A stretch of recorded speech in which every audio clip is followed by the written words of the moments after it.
Hazrat Ali radiyallahu anhu narrates, Hazrat Fatima radiyallahu anha found it distressing to work at this grindstone.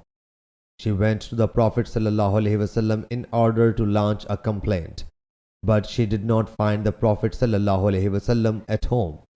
Hazrat Aisha radiyallahu anha was there, so she told her the cause of her visit. When the Prophet sallallahu alaihi wasallam came back, Hazrat Aisha radiyallahu anha told him the cause of Hazrat Fatima's visit. So the Prophet sallallahu alaihi wasallam came to us when we had lain on our beddings. I intended to get up, but he sallallahu alaihi wasallam said, "Resume your posture." So he settled down between us, and I even felt the coolness of his feet in my chest. He sallallahu alaihi wasallam said, "Shouldn't I tell you a thing which is better for you than what you demanded? When you go to your beds, you should pronounce Allahu Akbar. Allah Jalla Jalaluhu is the greatest 34 times. Subhanallah, glory be to Allah Jalla Jalaluhu 33 times.